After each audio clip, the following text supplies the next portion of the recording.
buenos días, mi nombre es José Salvador Vázquez y ahora vamos a hablar sobre el software libre y sus perspectivas hacia el futuro.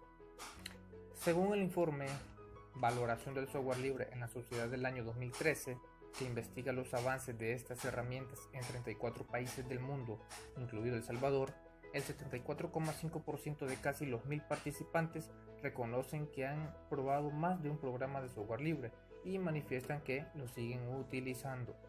Sobre tal premisa se puede tomar referencias acerca de lo importante que es ya el software libre en varias sociedades del mundo. Uno de los problemas para su reconocimiento estriba en que los usuarios no siempre saben identificarlo. Por ejemplo, una persona que descarga e instala el navegador Mozilla Firefox en su equipo para consultar información en Internet utiliza software libre, pero este no siempre es capaz de reconocer la filosofía con la que se produjo tal herramienta y al estar libre para su descarga solo se reconoce como un software gratuito. Similar situación acontece con las tabletas y los teléfonos inteligentes que emplean un sistema operativo como Android. Al venir ya preinstalado desde fábrica, se pierde el sentido real de la filosofía con la que se construyó. Sin embargo, actualmente Android lidera el mercado de las tabletas y de los teléfonos inteligentes en el mundo y se prevé que pronto supere a Windows. Es de suma importancia dar una mirada más allá de lo que el estatus establece como lo racional a través de lo que se difunde en los medios de difusión y en el mismo sistema educativo, empleados para promover de forma propagandística tecnologías que no son producidas para fomentar la sociedad del conocimiento, sino para ser el festín del mercado, donde lo más importante no es el conocimiento que se puede adquirir con las tecnologías, sino la acumulación de capital, software libre y software privativo. No ha sido tarea fácil diferenciar los conceptos de software libre con software privativo, especialmente para delinear mejor lo que cada uno significa. Por ejemplo, la traducción de free software produjo y produce aún confusiones, ya que se asocia con el software de tipo freeware. El free software es aquel que es gratuito pero no necesariamente libre. El término freeware se refiere al software gratuito, pero por ese hecho no puede ser considerado libre. Esa es la premisa principal para comprender qué es y qué no es el software libre. El otro problema fue cómo llamarle al software que no es libre. Aparecieron muchos términos, entre ellos software propietario, software compropietario, software privado y software privativo. Son los más emblemáticos. Pero se llega a una conclusión que por último se tiene el término que se empleará en ese trabajo, que es software privativo. El término lo comenzó a emplear Richard Stallman desde el año 2003. La principal objeción a este término ha sido que encarna sobre la idea de que el software causa privación al software, no que restringe derechos de los usuarios sobre software. Tenemos el software libre. El software libre es aquel que respeta la libertad de los usuarios y la comunidad. A grandes rasgos, significa que los usuarios tienen la libertad de ejecutar, copiar, distribuir, estudiar, modificar y mejorar el software. Es decir, el software libre es una cuestión de libertad, no de precio. El término software gratis define un tipo de software que se distribuye sin costo, disponible para su uso, pero que mantiene restricciones en su copyright, por lo que no se puede modificar o vender o utilizar libremente como ocurre en el software libre. El movimiento software libre. Aquí vemos en esta imagen las libertades de software libre. Esto es lo que permite al usuario ejecutar el programa para cualquier propósito, estudiarlo y modificarlo, de copiar el programa y distribuirlo, y de hacer mejoras y poder hacerlas públicas. Uno de los aspectos más importantes del software libre es que detrás hay comunidades, tanto personas especialistas que contribuyen a producir el software, como de comunidades de usuarios. Su forma de organización es democrática y horizontal, y con una consecuente práctica de valores éticos. A diferencia de las empresas que crean el software privativo, donde la principal motivación es el lucro, las empresas y las comunidades que funcionan con la filosofía del software libre tienen un horizonte totalmente distinto. La idea es promover el conocimiento de forma libre, luchando en contra de su privatización. Bien, seguimos con el movimiento Open Source, significa código abierto.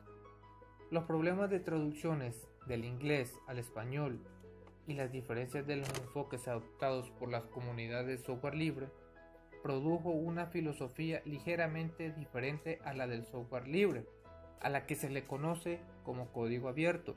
Este movimiento no niega el movimiento de software libre, sino que son considerados parte de la misma filosofía original, pero con una aplicación más light.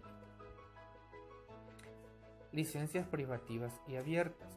Aquí podemos ver un esquemita en donde podemos ver las licencias privativas y abiertas, cómo se entrelazan.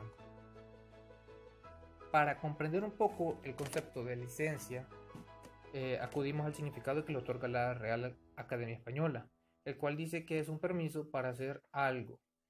Se trata entonces de un permiso que el autor de un software cede a otra persona, a la que se le conoce con el nombre de usuario. A nivel jurídico, al dueño de los derechos del software se le conoce como el licenciante y al receptor de la licencia o el usuario, el licenciatario. En general, se conocen dos tipos de licencia: la llamada copyleft, que cobija las obras libres y abiertas, y la licencia copyright, que alberga a las obras que pueden llegar a ser privativas. Otra licencia general que puede ocuparse para declarar una obra como libre es la de dominio público.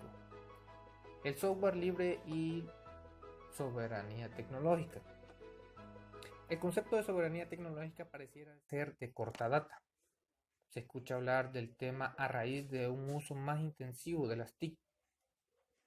Muchas veces la puerta de entrada para el uso de software libre es el ahorro, pero en el camino se hace visible que este no solo aporta un ahorro, eh, vamos a hablar de un ahorro económico, sino también otros elementos como la soberanía tecnológica, el combate al pensamiento único.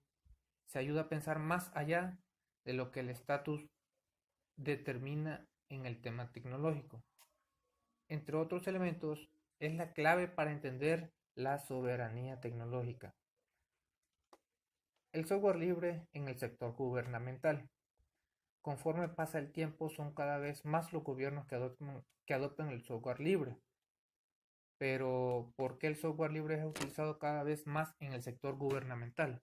Sucede que en plena era de la información, los estados están obligados a incorporar las tecnologías para optimizar los servicios que prestan a su población. De esa forma, velar por sus derechos y sus libertades. El modelo de producción y negocio del software libre.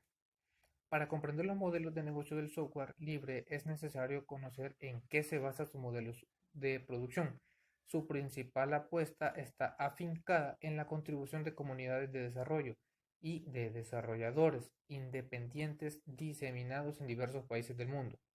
Generalmente nadie cobra por las líneas de código producidas, y en algunos casos hay empresas externas que contribuyen a pagar estas contribuciones, como en el caso del núcleo Linux. Principales soluciones basadas en software libre. El aporte del software libre se hace cada vez más patente a la sociedad global. No se intentan enumerar en este trabajo una lista completa de proyectos de software libre, sino hacer un breve acercamiento hacia algunas de ellas. Tenemos unos software basados en Linux. Tenemos Linux Mint, Ubuntu, Debian, Fedora y OpenSUSE. Perspectivas del software libre al futuro. Para hacer que los grandes debates que se suscitaron al principio del nuevo ciclo y siguieron a principios de la primera década sobre la pertenencia de utilizar software libre han quedado atrás. Una avalancha de cambios han sucedido en poco tiempo y ahora las TIC son denominadas por el software libre. Tal como se ha visto en el recorrido anterior, las perspectivas son hacia un crecimiento sostenido. Es imposible que los países en vía de desarrollo o del tercer mundo puedan asumir el uso de las TIC sin sacrificar sus economías y por ende sus sociedades.